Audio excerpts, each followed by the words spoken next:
Hey guys, it's Pat from Pat's Brewery, and we're about to sample the beers from the largest brew day in Pat's Brewery history.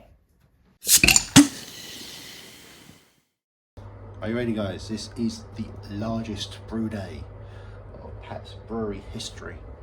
We're going to be producing approximately 80 litres of wort today, which is double our normal double. So it's a double. A double. Right. So what are we doing? Well, although we're producing effectively a quad batch, we're going to be splitting it between 3 fermenters. You're going, what's going on? You're doing a quad batch but splitting it between 3 fermenters. What's going on in your mind? Well, it's a case of the beer that we're doing. The actual beer on the brew day is the same for all 3 fermenters, but the dry hop in each is slightly different. And the reason why we're doing effectively a quad volume is that I wanted the consistency between all 3 beers to be the same, and if I had done a double batch and a single batch, I didn't think that I would be able to get the efficiencies correct. But by doing 2 doubles, I should be able to mirror the actions of the first on the second, and in doing so, everything line up. And the only thing being that each fermenter is going to be filled a bit more than it normally would be. You know, I think we're going to be having, I think that it works out at 26 litres in each fermenter. You know, so yeah, it should all work. It should all work. Where are we with regards to our brew day? We're right at the beginning. We are heating up the water to our first lot. We've got our grains in. We've got our chemicals weighed out. And yeah, we are 3 degrees away from starting our mashing. So yeah, that's where we're at. I'll keep you updated. We have hit our target temp, so it normally does rise a little bit. Put a little bit too much water. I was meant to, it was up to 50, yeah, that's the 50 mark. I was meant to put in 26 point something. Ended up putting a couple extra litres. It should have probably been about there, but that's okay. The temperature is what matters. 65.3. Let's start the timer. So 45. Yep. So where are we at? We're at the sparge time, where we've got our wort slowly coming into the boil kettle. One of the things I do like about having the hop spider, as much as it's a pain in the ass to clean, it does capture those little bits of grain that can come through, so I can give that a rinse. You know, nice and easy without the grain getting into the wort. With regards to mash tun, it needs to turn on. Do sporadic on and off with our sparge, just keeping the water levels halfway between the 8 gallon and 9 gallon mark that you might be able to see in the background. Yeah, which I guess would also be probably about 32.5 maybe is the literage. Try and keep it at that point for the sparge until we get all the water in there. But yeah, we've got our hops weighed out. Forgot to say that I refilled the HLT, and that was reheating up during the mash. So yeah, in this case we're going to be taking this back down from, again, about 46 down to, I think it's 25 litre sparge roughly. So, and when that's done, we'll top it up again. Because we're keeping the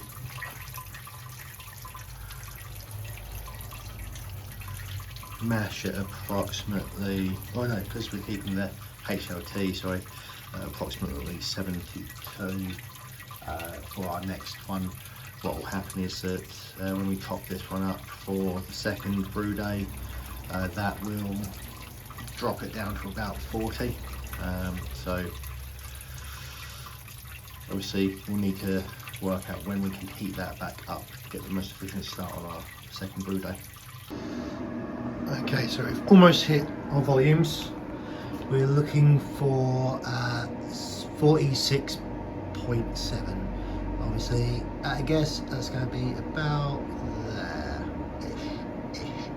So actually, we'll go use the top of this as a guide, which is also good because we've got our rivets on the inside there. So once we're there, we're good. Regarding our mash levels, we've got water in there, so shouldn't get too much grains passed through. So here's good, is that the roll-off worked and we got all of the powder to the top of the mash. And now we are going to be lifting that and topping up there. So we're ready for the second part of the brew day.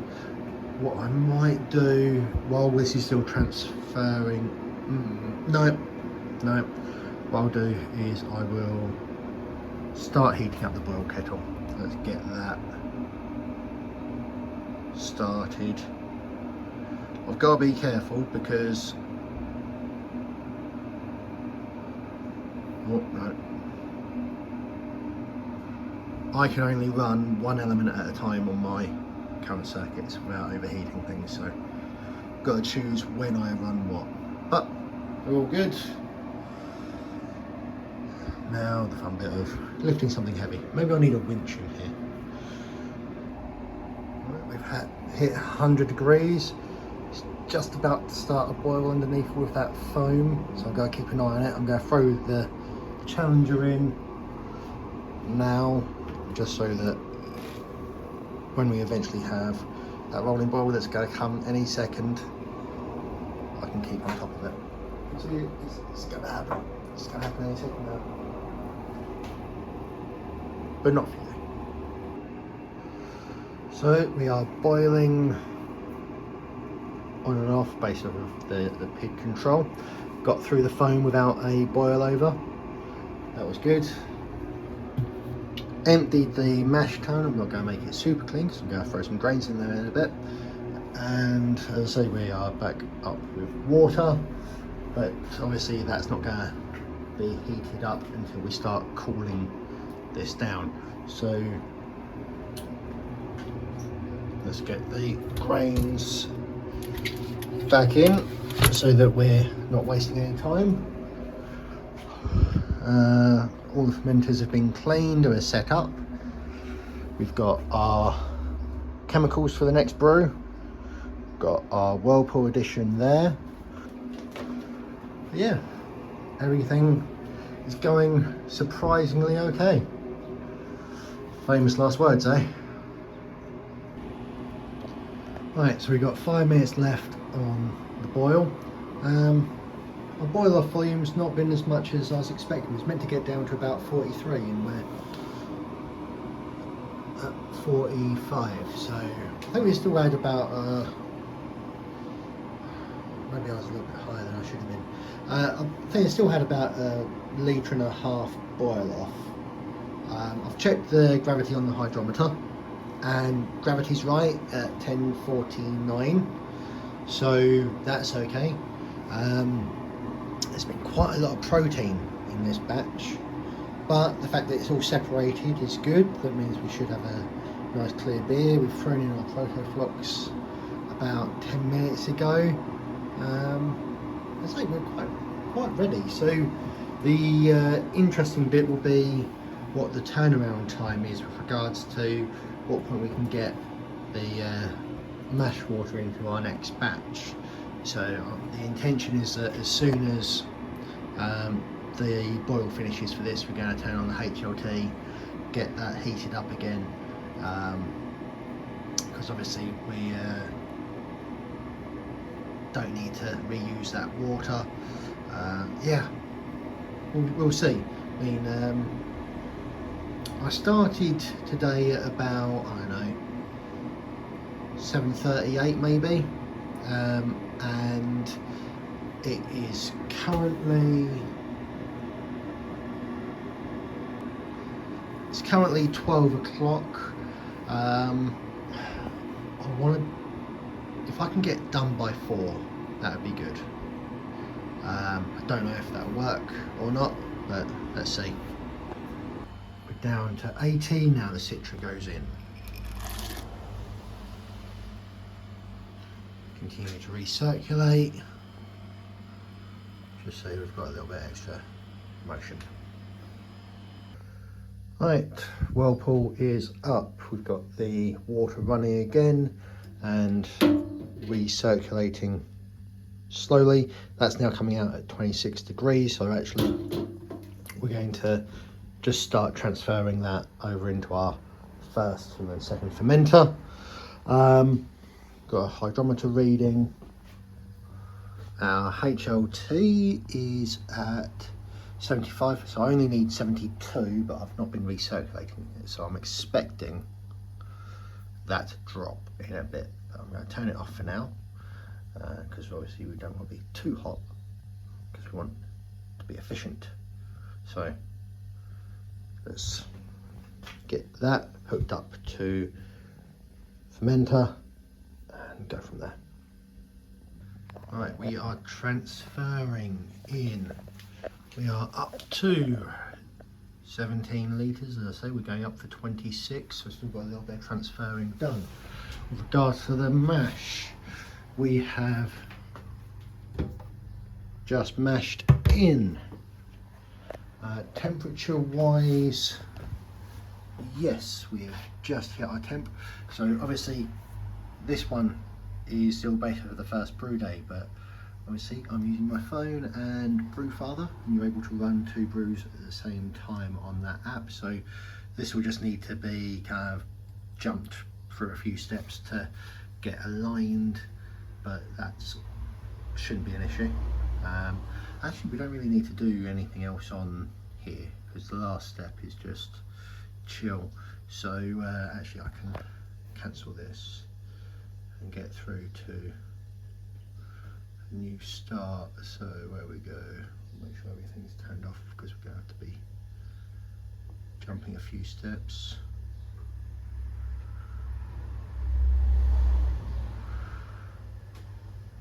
Right. Mash in, next is mash. Cool. So we're mashing. We're good, we're good. Just so that everything looks a little bit nicer, I like that to be like that as well.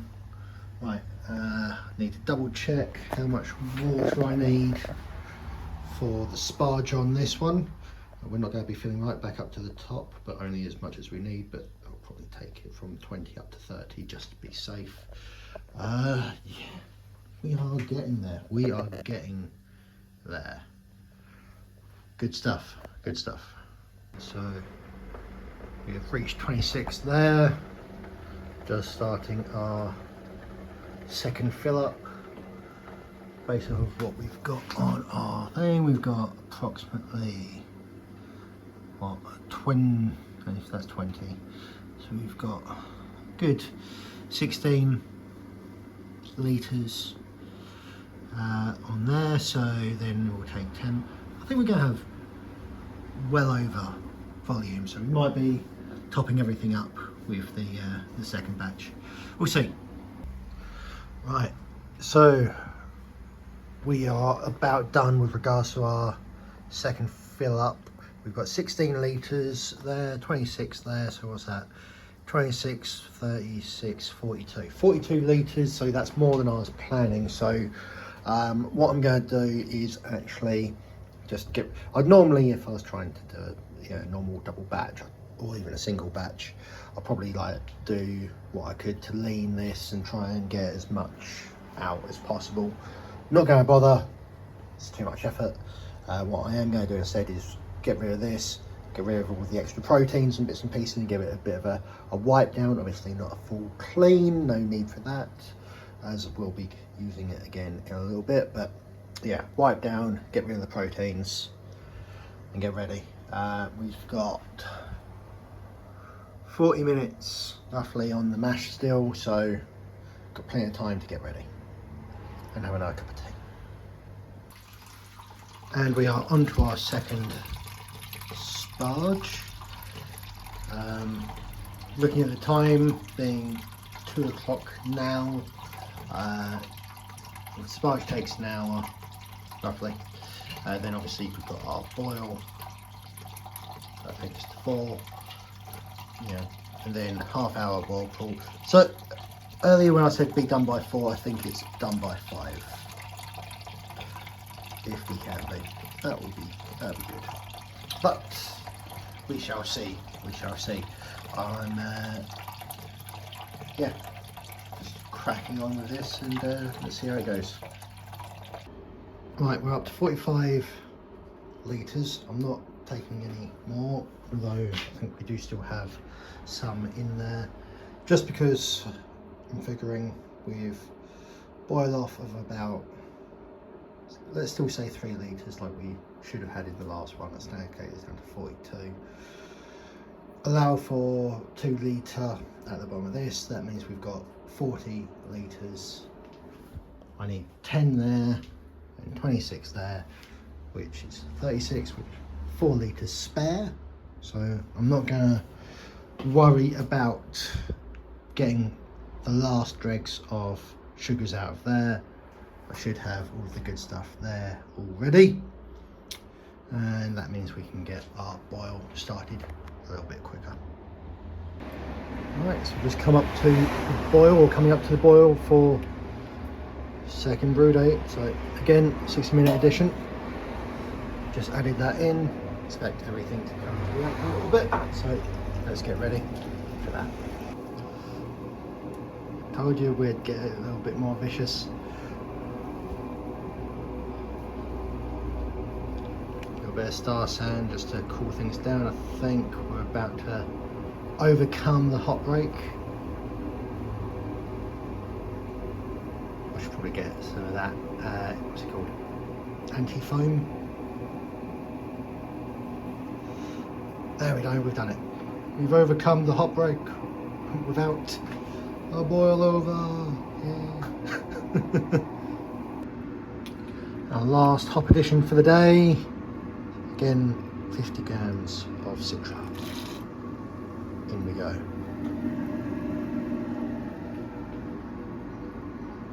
Right, we are on our transfer over, combining our previous 16 litres with another 6, and then over through the third fermenter. It's been a very tiring day, but let's hope it's all been worth it. As far as gravity readings, everything's lining up. Now there is a little bit of a discrepancy between my hydrometer and my refractometer, but it was the same on both batches, so regardless, at least it shouldn't matter too much regarding, ABVs and such. So we're all good. Carry on with this until that's ready to go across. So here we are, we have 26 litres in all 3 fermenters. Now, already in the first 2, we can see a fair amount of proteins that have collected at the bottom. So obviously you've got to take that into account. But you know what, that's looking pretty clear. Quite happy with that. That one, not quite so much. That one, a little bit less. I was turn the light off in a bit. But before we do that, we are going to be applying some clarity, 5 grams of clarity to each. Now, this is a fining agent which, added to the fermenter during the fermentation, will make this a gluten reduced beer. Not gluten free, or I don't know what the percentage per millions and stuff need to be, or parts per million, not percentage per million, need to be for it to be gluten free, but so I'm calling it gluten reduced. So we're going to be adding 5 milligrams of this to everything. So again, doing this all one hand, so let's come back to it after that. But as well as this, we're going to be using USO 5 across all 3 beers. So let's do that. So here we are with a total of 76 litres in the fermenters. We do have one slight problem though, and that is that the fuse circuit, ring main, whatever it's called, cannot handle 3 PIDs requesting 3 pumps at the same time. We're able to get 2 going, but not the 3rd.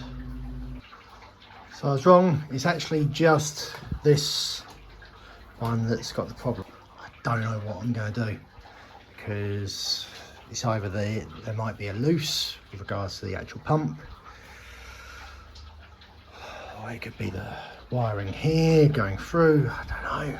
Oh God, not what I need at the end of the day. It's been a long day, fucking hurts. Okay, so we're at possibly the most important part of this brew, which is the dry hopping. When I say most important, I mean most influential with regards to the whole point of it. So it comes to the dry hopping day, where we are applying the Mosaic, Amarillo and Centennial. Can't remember if I've told you before, but there is 50 Mosaic, 25 Amarillo and Centennial, 25 Mosaic and Centennial, and 50 Amarillo.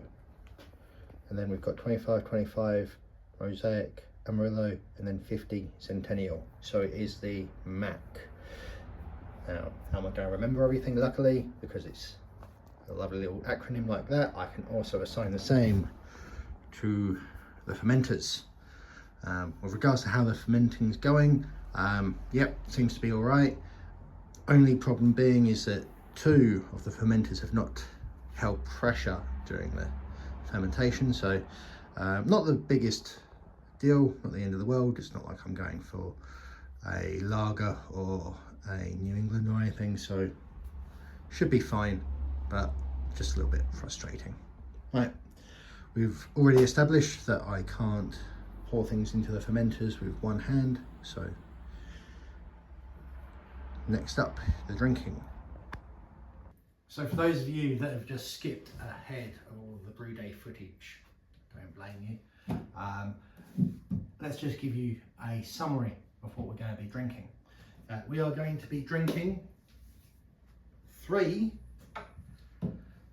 beers today, which are all called the Citra Mac.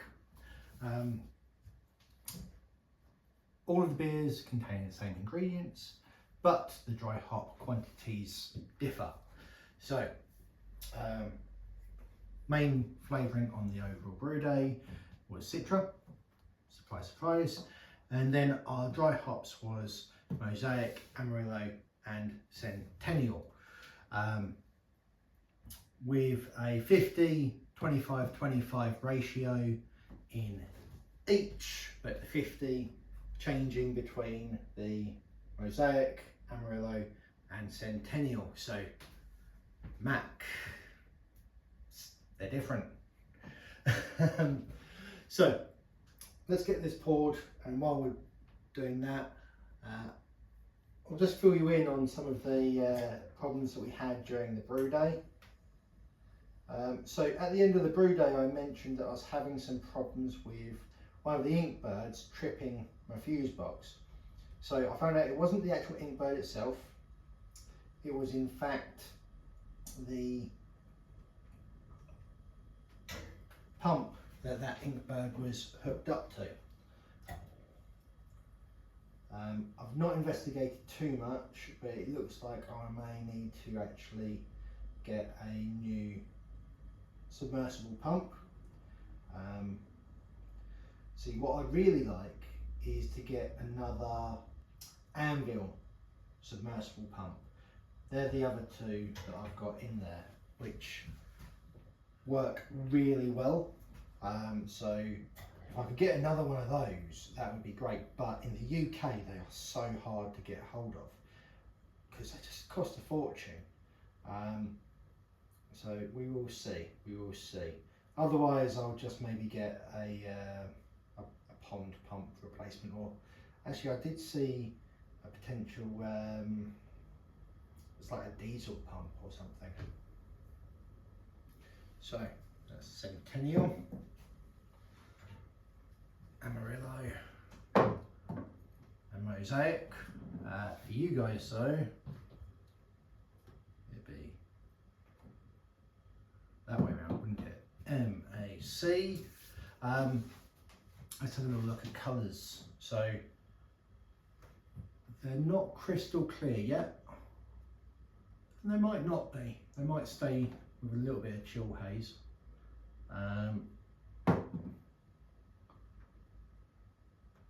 The Amarillo does have a lot more haze to it than the other two.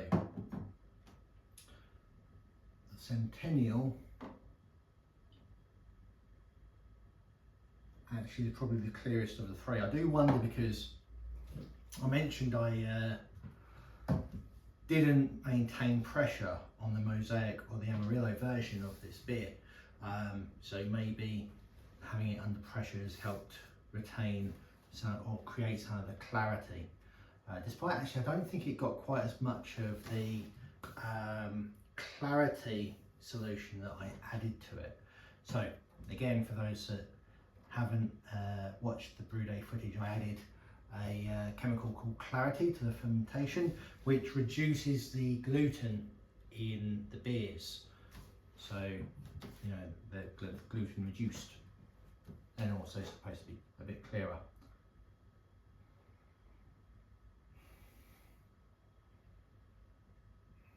Lovely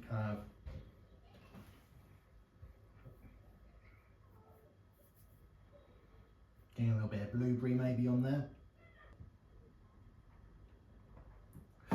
It's nice, it's quite light. Finish isn't too dry, and with regards to body,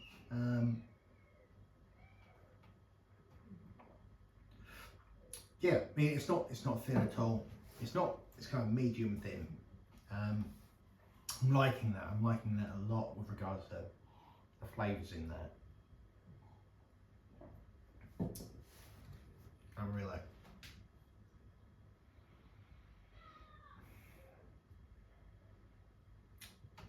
I'm not getting as much on the nose as I did with this one. But...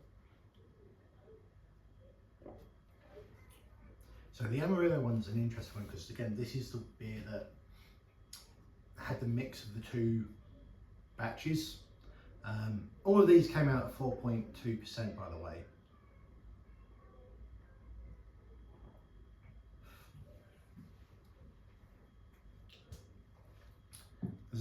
There's very much like a, it's very much on the citrus side, and maybe a little bit of a lingering kind of orange peel or citrus, like the peel or the pith part of the flavour is in there that kind of lingers.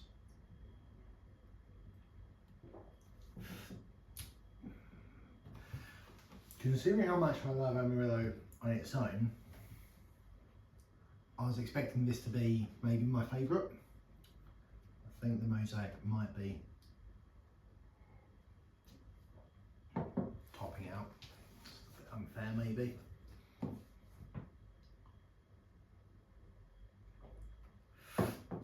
Nice, nice. It's still nice. Feels a little bit more body on that one, I don't know why.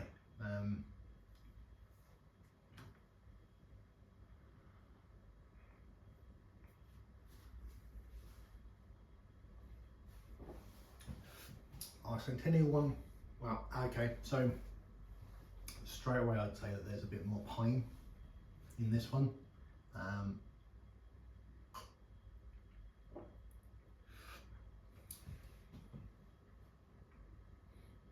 It's nice. Again, it's, I mean, none of these beers are the same. Consider, as I say, so much, well, all of this was the same apart from that dry hop factor. And that ratio. I mean, that's interesting.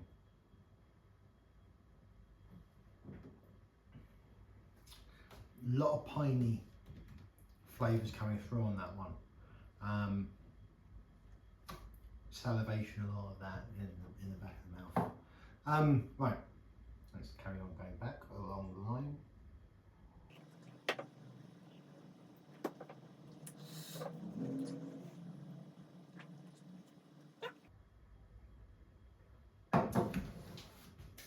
I'm not unhappy with these at all. I think it's been a great proof of the concept and kind of get an idea of how things can be impacted. Let's have a little bit of thought about the actual brew day, because I've not focused too much on it. It was a big day and quite a lot of work to get it all done, but overall it went okay, you know. I was knackered, but it was doable. Now, could I do a double brew day with a different beer, so doing two completely separate beers? I possibly could, but I think one of the key things is that the first beer, you probably need to have that one as being maybe the most simple beer, so you can kind of get through it, or maybe it's that part where you do the two beers, but one of them needs to be simple, at least one of them. That way you can focus on, okay, preparation and delivery of the whole day. Maybe I'll try and do that again in the future. So we've got 26 litres in each fermenter, and then obviously you've got the trub that takes away a portion of that. Now, we only filled up 3 kegs, and there's part of me that wishes that I'd done a 4th mini keg or something with the end of each one. Originally I had planned on maybe bottling directly from the fermenters, but because only one of them retained pressure, that wasn't really an option. And also I ended up kegging on a work day, which meant that even though I was working from home, I couldn't really spend that much time doing it. I kind of was just setting up the siphon, going back, working for a bit, and then kind of popping down and checking that things were progressing. I didn't really have the opportunity to bottle any from there, and maybe I could have done a mixed keg, but I didn't really have the foresight or the energy to prepare for something like that, or to get it all done. So sadly, a combination beer was not something that we was able to produce. But you know, as I say, we've got 3 nice beers here.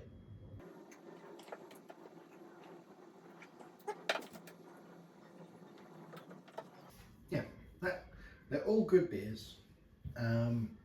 I'm curious as to see what other people think, what's best. Who knows, it might be one of those things where, you know, maybe one will stand out to more people. Yeah, I mean, there's a little bit of complexity to all of these, and I'm liking it. I am liking it. I mean, with how murky this one is, though, I am wondering if I don't think I've actually poured that many through that pump yet, so I'm hoping that maybe that's just kind of bottom of the keg build up.